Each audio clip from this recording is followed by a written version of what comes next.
Hi, welcome to Market in a Minute. Wasn't the World Series really exciting? I really enjoyed it. I got hooked on it. I can't say I'm a big baseball fan, but I really enjoyed the World Series this year. It was fun watching it. The market's really extended, and it's all driven by the AI trade. Technology is 48% of the S&P. Lots of exposure. These mega cap stocks have done really well, but we're starting to see a crack in the wall here. Okay, Microsoft and Meta, they did not have good quarters. There's some cost issues developing, so they're not getting the same returns as they do their core business. And we're going to have updates on those five stocks that reported, four stocks that reported last week. We're going to talk about four of them. So the mega cap technology stocks, and then talk about Grail, Anavex, Derm, and a few other companies. So the Federal Reserve and Treasury departments, I think they're slowly putting out news. So Powell, after the meeting last week, came out and said, they cut rates 25 basis points down to 4%. But he came out and said, okay, it's not a foregone conclusion. We're going to cut rates again in December. So they kind of threw some cold water on the markets. What Powell has been doing is relying on data from the government to cut rates. So they've been looking at all this time the jobs data, and the jobs data was completely wrong, gave the wrong message. He should have been cutting rates a long time ago. So as we know, there's been huge declines in the jobs that had been reported to what they actually were. So Powell can use the ADP data or the Beige Book, gives you plenty of information. So 4% now. We think they're going to 3.5. They should really cut in December. I don't know why there's even a debate about it, really. You got large parts of the economy in recessions, and what's really been strong is the AI build out. And so that's not sustainable. That's not really the true economy. So large parts of the economy have been struggling. They need to cut rates. So we think ultimately it'll come down to about 3% on the federal funds rate. Quantitative tightening is finally over. So they took over about $3 trillion off their balance sheet, and they basically dried up all the plumbing in the financial system. So the repo market is completely dry. What they're going to do is when bonds mature that they own on their balance sheet is to put them back into T-bills. We find that really positive. So as they put into T-bills, Bessett said he's going to also finance at the shorter end of the curve, which is great. So there's the Federal Reserve putting money into T-bills. Bessett's financing the deficits with T-bills, and it takes pressure off the 10-year. So as that pressure, so fewer 10-year Treasury notes are issued, that brings down the 10-year Treasury note, which is the key component for housing. Now, inflation, we think inflation is going to probably run higher than expected going forward. So probably not at 2% sustainably, because Trump's policies are inflationary, as we're not the low-cost producer in the world. The U.S. is a high-cost producer, but we're going to bring all this manufacturing back to the U.S. So in general, inflation is going to be a little bit higher. Maybe not 2, maybe 2.5, maybe 3, but something higher than probably what the Federal Reserve wants. So we're starting to see the main component really come down, which is energy prices. So transporting goods. So it's a huge cost to the economy. And you could see, regular gas got to $5 at one point in 2022. Now it's down to $3. It tends to stall out here on the downside at $3.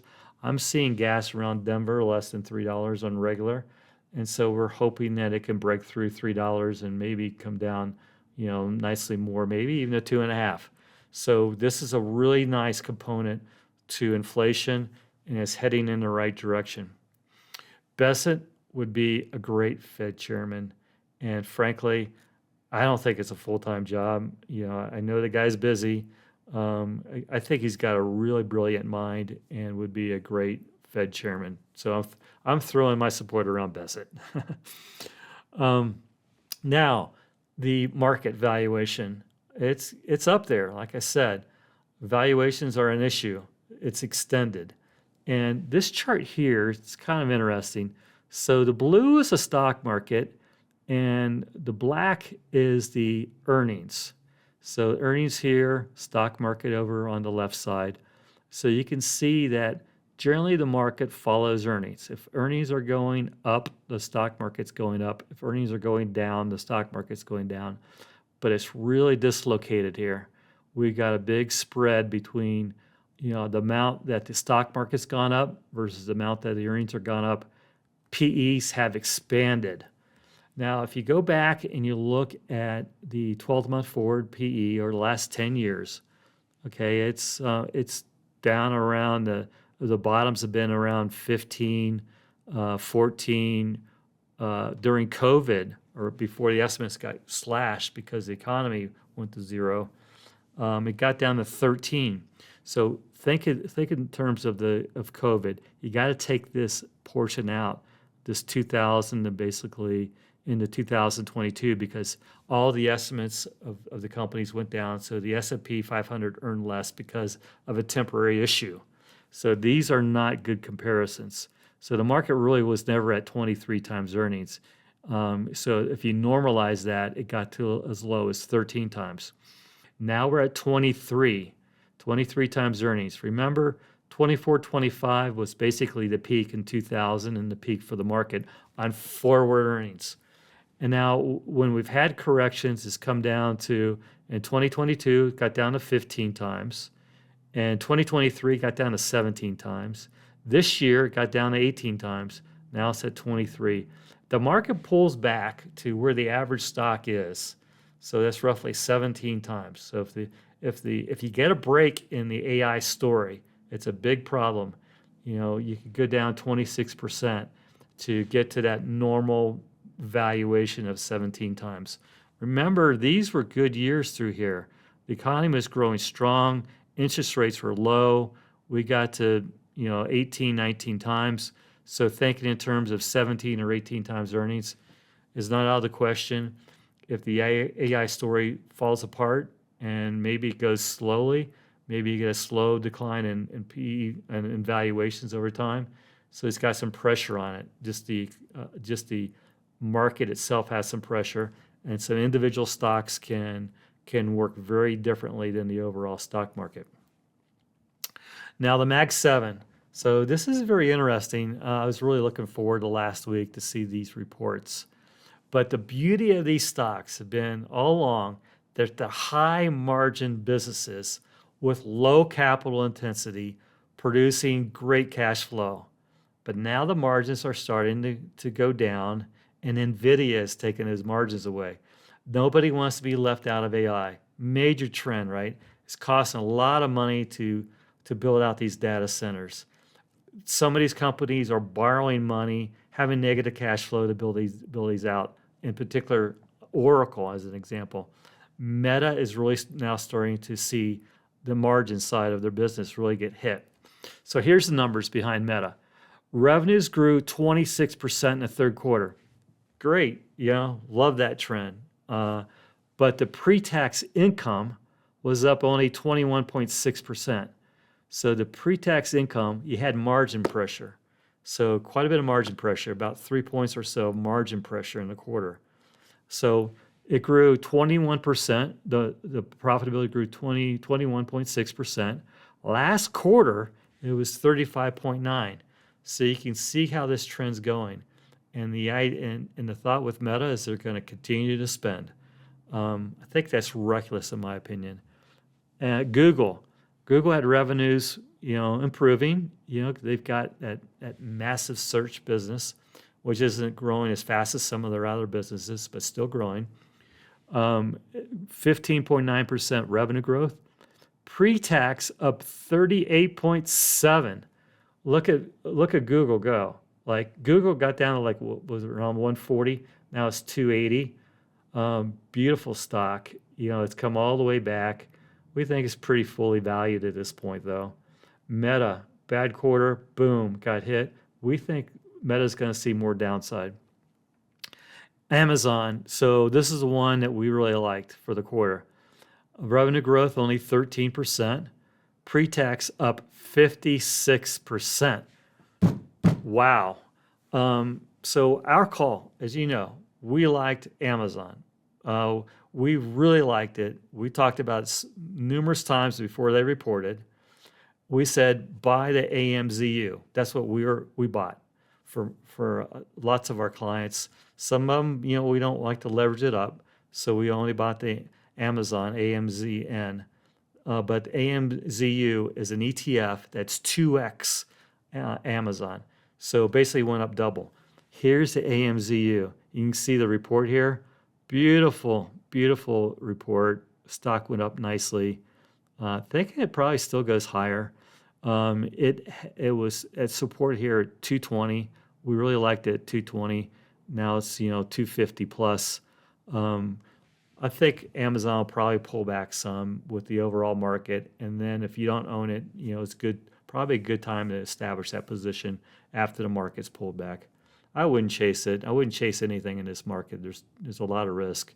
Don't look at the 52-week highs that stocks have moved in a big way, because they're likely going to pull back, and you're likely going to have a net loss on your hands in several months from now. Other stocks. So Grail is doing great. So this is what you receive if you go to Grail and say, okay, I want to take the test. So this is my second annual test. So right here it is. What happens is you take it, you get your blood taken, say at LabCorp, or you go to your doctor. They take a blood sample, you ship it off to Grail. They do their magic test, over 50 plus cancers. They can catch cancer in stage 1 or 2. So 1% of the population gets cancer. So hopefully, everything goes well. But I think that taking this once a year makes a lot of sense. This is $955. Talk about some margins in this, and you talk about when this is approved. Likely approved sometime next year on the market in 2027 or maybe earlier. And it's going to be huge. Medicare is going to carry this. There might be 100 million people getting this test annually at $955. This stock has a long way to go. You can see we were in it before this back in the mid-teens. Now it's $90. I think it still goes higher. Be careful with this. It's had a big run, so be careful with it, but I still like it. Baxter. Boy, what a value trap this was. We thought we were picking it off at the bottom, right around the $30, $32, $33 level through here, and they have a series of disappointments.